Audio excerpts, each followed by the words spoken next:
It is indeed the Bryant Snow Show, and I want to thank everybody for tuning in. I have someone very, very dear to me and very, very special to me. He was the longtime voice of the Northern Illinois University Huskies. He recently retired after a bowl win, and what a way to call an end to a 44-year career. And he was the first broadcaster I ever met when I set on my maiden voyage on December 7th, 1995. Please help me welcome Mr. Bill Baker. Bill, how are you, my man? Great to talk to you. Old retired guy, I'll tell you, Brian. How does it feel to go out with a win after 44 years? I don't know. I mean, it's always great to go out with a win. I mean, it's great to go home with a win. If you're in the middle of it, it's just yes, it's what you're there for.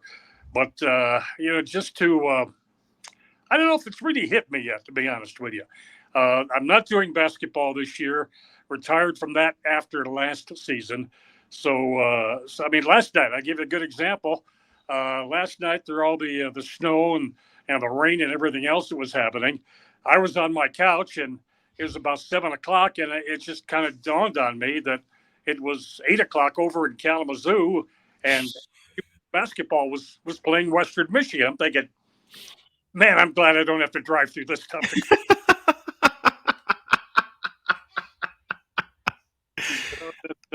I never watched the game. I always sort of have it on the scores up when I'm watching my reruns of Gunsmoke or something along those lines. But Lost in Space is another good one. You should give it a try. Yes. I think it. But you just it's there. I mean, yeah, we won the game, and they were the team, and Thomas Hammock presented me with a game ball afterwards. I've had a lot of tributes, and a lot of things said, a lot of things written, things up on the video board. But that be given a game ball for your last game, that was really something. And so with that in mind, I just kind of I want to stay square on you here. That was probably the biggest thing. And my wife and I, we went back to Birmingham. Other two guys of my team, Andy Garcia and Mark Lindo, they were going back on the team charter to get back in time for the holidays, which the Christmas Eve was the very next day, and we were going to spend that with daughter number one and her family out in Denver, which we wound up doing. So we didn't really have a chance to I don't know if the word is commiserate or have a long goodbye or anything like that. And in the end, Brian, it's really not goodbye. I mean, it's not like I've retired and my wife and I are gonna move to Toledo or something like that. We're never gonna be here. We're gonna be around. So it was great to get a win. It was a sunny day. It was around 70 degrees, and which was really good because we had an open booth down in Montgomery. But it was a great way to culminate 44 years. You win your first game, and honestly, I go back to that game, and I've told the story many times now since I announced my retirement back in August, that I still remember the opening kickoff, my very first Division I game, and a guy by the name of Mike Pinckney grabs the ball at the 3-yard line, and 97 yards later, he's got a touchdown. My very first play, and he and I still communicate a little bit via Facebook, and you put this thing into perspective. Put it into perspective now. After watching that, that's my very first play. Today, Mike Pinckney is 67 years old, and he has 2 kids, one of which has just graduated college. I think the other one will next year. So I mean, there's a lot of water's gone underneath that bridge, since that time. But I remember it clearly, and I will always remember the end of the Arkansas State football game in the Community Bowl. What led you to Northern Illinois and put the headset on for them? How did that opportunity come about? Well, okay, there are a couple of different branches on that tree, which I knew some people out at Northern. I did high school sports in Aurora, the old WKKD, for years since getting out of the military. That was back in 1973. I went right to work for them doing sports. I also drove a beer truck at that time. Nice. I drove a Schlitz truck when I first My wife and I had been married since August the 11th. I got out on September the 8th or 9th of that following month. This was back in 1973. She still Mm-hmm. had 1 year to go in college. She was going to student teach and finish that up, and that was at Northern. Mm-hmm. We had an apartment out there, and I needed a job, obviously. And I'd been working with the guys from Aurora for about a year, off and on, whenever I could get in. I'd been stationed over in Grissom, Indiana, which was a little bit north of Kokomo, so it's not a long drive. So I knew all those people. I knew I'd be doing some sports for them, but I needed a job. And nosing around, I found this job at a place called B&B Distributors. They needed a driver, salesman's helper, and by that means when the driver salesman goes in and determines how much beer you've got to bring into this particular place, he sits down, writes out the ticket, and you're the guy that goes out of the truck and brings it in. But no, it's good money. Let me tell you, it's good money. And so we lived in DeKalb, and I started to watch a few NIU games, and there was, I mean, it was college athletics, and I was doing high school stuff every weekend. We'd go to Northern on a couple of occasions. Back in those days, East and West Aurora made up part of the old Upstate 8 Conference. Whenever they Mm-hmm. played DeKalb on the road, it would be at NIU. So I got to know my place, know my way around a little bit. A bunch of years we went out there for super sectional basketball Mm-hmm. those days, and at the old Chick Evans Fieldhouse. So I Yep. got some of the inside people. It was 1980. It was March of 1980. And so I'd been around Northern for a little bit. My wife had long since graduated. We had moved back into the Aurora area, which is where we live now, actually. And Mm-hmm. we were at the state tournament, and a guy by the name of Jim Feather. Now, he was the general manager. Heck, he was the owner of a radio station in Rochelle, which is about 15, 20 miles straight west of DeKalb. And he pulled me aside because there's a whole boatload of radio stations doing the tournament, as you might expect. And he said, "Bill, there's Mm-hmm. something I think you'd be interested in." And he said that NIU was taking back their broadcast rights, and we're going to reestablish a network under their control for football and basketball. And he told me, he says, "I think you'd be an ideal guy for it. And why don't you apply?" Well, he told me that. That was a Friday afternoon, Brian. And the rest of that weekend was torture because I knew right then and there that I wanted that job. And I wanted that job more than I'd wanted any other job in my lifetime. I wanted that job. I couldn't do a doggone thing about it until Monday morning. Nothing. And I'm thinking, how many people are going to be in line for this job? Sure, what chance do I have? Well, here's where you get to know some people. I knew Bud Nangle, who was the longtime sports information director. I mean, you must have known Bud somewhere. Yes. And you certainly knew Mike Korsick, his longtime assistant. Yep. And so I start with him on Monday morning, and he gives me to Jerry Apollotti, who he was a former football coach at Northern, but now he'd kind of transgressed into an athletic administration role. And I talked to him, and he said, "Get me a tape," which I went ahead and got a tape and sent it over to him. And this would have been maybe the last week in March of 1980. And I would contact him every week, and he says, "We've got a procedure, and yada yada. We're going to take applications and do all this." And he says, "I'll let you know." Now, whether that was positive or whether that was "don't call us, we'll call you." So long about the tail end of April to the very first week of May, I got a call from him. And he says, "Dr. Brigham and I, Dr. Bob Brigham, was the athletic director, who would like to meet with you." And we set a date. It was the first part of May. I went out there, and lo and behold, they offered me the job right then and there. And Wow. before I talked, I'd already talked with my wife, but I hadn't talked with the people I worked for, the radio station at that time. I left the beer truck. That was good. That was 3 years worth of good money. Mm-hmm. Full-time broadcasting in Aurora at the old WKKD.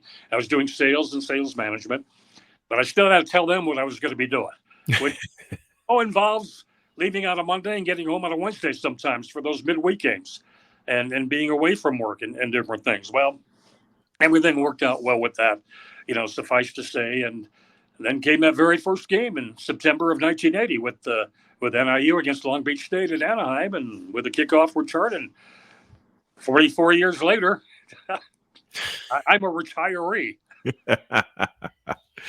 Folks, this is the very first broadcaster I met when I set about my maiden voyage in 1995.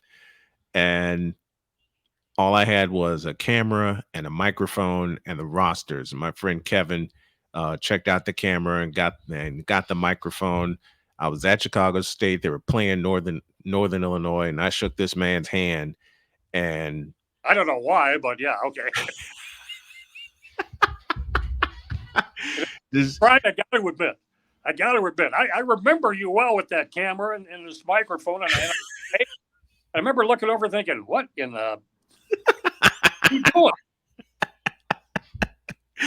that was the night we really improvised because this was supposed to be Kevin's school project, which it was, and turn it into something bigger. And after I did that first game, my inner Jim Durham was loose. And Kevin said, "When's the next one?" And we went and got a schedule. And like you, off to the races we went. Yeah, yeah. It doesn't take long to get blood, does it? No, it doesn't. It doesn't. Matter of fact, 85 was when I first got the bug listening to Jim Durham up on a WIND up in Chicago call a playoff game against the Milwaukee Bucks. And when I heard him and Johnny Kerr together when they moved to WMAQ, and I was a freshman in high school at the time, I was bitten right Yeah. there. I said, I have to do this. And here I am almost celebrating 30 years in this. This is year 28 for me, but man, I will never forget you. I always will love you for being my mentor, for just being my mentor these years and telling me to keep going with everything that's happened, especially lately after I've taken on and beaten cancer, and to keep hearing your voice and listening to NIU games. And I'll tell you what, when I was at Trinity International, I would hop out of the booth in the car, blast the heat because it was an open booth, and when it got cold, it got cold. Mhm. And I said, I wonder if Northern Illinois is on. And I tried to find you. Which at times could be difficult. Yes, because you, Dave Bennett, Brian Barnhart, three of my best friends in broadcasting, everything would bounce around, and we didn't know which station in Chicago, I beg your pardon, would be picking up the game. But I would find you, I'd find Dave, and you guys would just take me through my afternoon. So, folks, this is the first broadcaster I ever met, and he and I have remained friends for the entirety of my career. This is Bill Baker, retired play-by-play broadcaster from Northern Illinois University, and man, I love you dearly. I'm gonna miss hearing your voice doing NIU games, but I will never forget you, my friend. Well, you are a gentleman. That was the old Woodling Gymnasium. Is that the name of the place? That was the Jacoby Dickens Jacoby. gymnasium. Woodling must be someplace else. But Yeah, Jacoby Dickens gymnasium. it wasn't the new Convocation Center. No, it wasn't the new place. Do it more. I mean, that's how long we've been doing this. Right. You've been through two places. I've been through two places. Okay. And that drive to Kalamazoo, I had to do a women's game for Chicago State in Western Michigan, and I didn't know how I was going to get up there, and I had to pick up one of our good friends, Corey Meggins, because he was the SID at Chicago State at the time, and he said, "How are we going to get to How are we going to get to Kalamazoo?" I said, "I don't know, but I have to figure this out," because we got there, I got set up, and I thought my wireless connection on my laptop would be good. Wrong. I had to call for some help really quick. Fortunately, a couple of the guys were there, and they spotted something wrong with my wireless connection. A simple reboot, and we got through the first time out in that game. Driving back was the problem because it rained all night. That's all you dealt with was rain? For that trip, yes. I can't tell you how many times when you drive to places like Kalamazoo, Cincinnati for Eastern Michigan, to Bowling Green across the Indiana Turnpike, up to Mount Pleasant for Central Michigan, how many times you got to go around the bend of the lake? Yes. What's the one term the weather people always use. Lake effect snow. They don't lie. No. I've driven 94 I-4 between Kalamazoo and Benton Harbor and down towards Michigan City with whiteout conditions. Yep. Traveled following a semi, following the red lights of a semi, and that's all I could see for probably 40 or 50 miles. Snow going sideways in front of me. And my partner at the time is over on the other side of the car with his head against the window, sleeping. So, either he was exhausted or he had a heck of a lot more confidence in my driving than what back. I don't know. That's you, but you know what? That's part of the fun of it. Yes. Always been part of the fun. And NIU has taken me out of the 50 states. I have broadcast for NIU in 47 of those. Nice. I've never broadcast for them in New Hampshire. I've never broadcast from them or for them in Montana, and Delaware was the other one. Delaware, I got a pretty good excuse for. I couldn't find the place; it was so small. I don't think there was anybody to schedule there. You know, New Hampshire. I guess you schedule New Hampshire. We never really did it. Now, I rode in Montana at the time. Now they're getting more into back in those days. There just wasn't a heck of a lot. No, I take that back. I have broadcast in Montana. Yeah, I have been to Montana State. So there was another one, and now I can't think of what it is. I know New Hampshire was correct, and I know Delaware. There's maybe I've done 48 states. I'm not sure. I mean, we broadcast in. We were in Alaska for the Great Alaskan Shootout, and twice basketball took us to Honolulu over the span of Thanksgiving. Try and tell your wife, you get married, try and tell your wife and your kids that, hey, you're going to be at your parents for Thanksgiving. Well, aren't you? Well, Northern has a tournament, and a basketball tournament for Thanksgiving. Well, we get there on Wednesday, and the games are Thanksgiving, the Friday, and the state would come home Sunday. 4 nights? Where is the tournament? So that's the question. Where is the tournament? It's in Honolulu. Where? Yeah, Honolulu. You say that without running your fingers across your mouth and a little slower. Honolulu. You mean one in Hawaii? She was very understanding. I mean, very understanding. Didn't talk to me for a week and a half, but.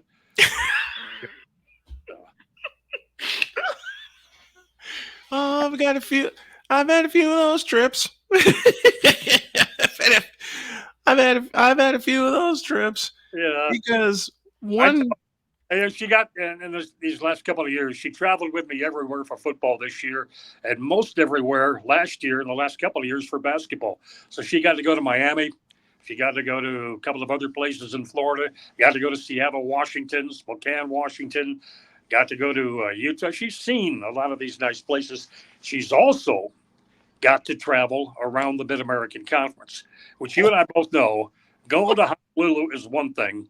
Going to Athens, Ohio, and Ypsilanti, Michigan, Muncie, Indiana, the infamous Toledo, Buffalo, New York in the dead of winter, where Niagara Falls is, and then she sort of kind of understood that, it's not all it's not all peaches and cream. It's not all sunshine and lollipops out there. Yeah. There's some places you got to fight to get into and fight to get out. But, it's 44 years out of my life, Brian, that I wouldn't change a thing about it. I would not change one thing about it. I know every time I see Chicago State pop up on the schedule, especially when we're down at your place, and the Papa, you always pop up in my head. I wonder if Brian's going to be there. Ever in broadcasting the old Snowman in the Morning show that you used to do. Yeah. And still do. We're celebrating our 10th year doing Snowman in the Morning. And this is a bonus show that we're doing and we're putting together, and it's the official first season of the Brian Snow Show. I had some practice last year, and then I had to deal with some things with my health. But you know what, man?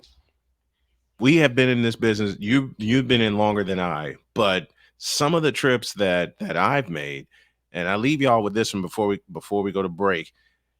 We had to go to Columbia, Missouri for women's basketball, and they asked me, "Do you want to travel with them?" Certainly, man. When we left, there was a foot of snow on the ground, and we're thinking, "How the heck are we going to get out of here and get on the road to Columbia?" We get to Columbia, and it's 61 degrees. Sure. And I can top you on that. I had to go to Columbia for a men's basketball game. Mm-hmm. Missouri against the Tigers. The only problem was the men's basketball game was on a Thursday night. The previous night, NIU football was in Buffalo, New York. Game. So here comes the 5:30 a.m. flight from Buffalo to Chicago. You cut through the terminal at O'Hare, get on another flight to St. Louis, go and pick up a rental car and drive to Columbia. And you get to Columbia about 4 o'clock in the afternoon after maybe 3 hours worth of sleep. Yeah, and maybe being the operative word, because I told my wife this when she asked me what's the one thing about what you do that you would love to change. And I looked at her and I said, "Get more sleep." She Mm-hmm. found out when I covered Michigan City for football in 2018, beginning with week 6 when Michigan City played Lake Central. And she said, "I want to come up there and I want to follow you and see what you do." And she's Yeah. my EP and she's my EP in the booth. All right. Yeah. I've appointed her my EP in the booth. So when we get back rolling, because most of the games I do now like are here in studio via remote. But when we get back on the road, she's already told me no one's taking my spot as my executive producer because I've seen what you do. And I needed her to be my statistician one night, and I handed her a chart and I gave her a crash course. And I said, "This is how you mark this. This is how you mark this." And it was a football game. Well, that particular night, when I was covering Michigan City in a playoff game, Lyric McFerrin decided to go nuts and um, ring up about 235 yards, four Yep. scores. And I spat the numbers out. And my wife just looked at me and she says, "How do you know this? You didn't take one note all night." I said, "Baby, this is innate for me. I've been doing this over 20 years." Exactly. And one of the guys from one of the local papers comes up and he heard me and he said, "I want you to say your numbers again." I said, "Well, they're unofficial. I don't have them written down." I said, "Just say them again." I said, 18 carries, 235 yards, 4 touchdowns. Went and confirmed it with 3 other reporters, went and confirmed it with the Michigan City staff and the opponent staff. He comes back and he said, "Do you realize you missed your total by only 2 yards?" Yep. Yep. And Jody is just sitting there going, "What?" I said, "I've been doing this since the first night Chicago State played Northern Illinois. TJ Lux, hello." Yeah, that's one thing. The one thing I had to do with my wife when she was on the trip, and she'd either be near the table for basketball, and most of the SIDs knew us and were nice enough to put her. I mean, literally adjacent to us, and in the press box. This last thing for football, but would come a point for the game. Would come a point. We'd probably have it's a Saturday game. We go out, we have a nice dinner. We get back to the hotel, and I pull out notes and start doing a couple of last minute sketches and everything. Some things I wanted to bring up, nuggets, I guess you might call them. And I turn to her and say, "Okay, we're at work now. This is work, okay? So, no more watching TV, and this is work." Stayed that way. And she finally, one time we got up and we were halfway through. She says, "When does this work end?" I said, "Once I say so long, everybody, work is done." Yeah. Yeah. So, but going back briefly to my, my recollections of you, I remember bumping into a guy who like I mentioned before, it's not hard to get broadcasting into your blood, and I could see the very first time I met you that you were getting hooked, and I could see the very same time that you had the, I guess, I don't even know if it's a word, but stick to itiveness. And who I knew in my mind that you were going to make your niche in the world in broadcasting, and you've done exactly that. Oh, I appreciate you. Wonderful to know you. You know how to get hold of me. If Yes. you need me for anything.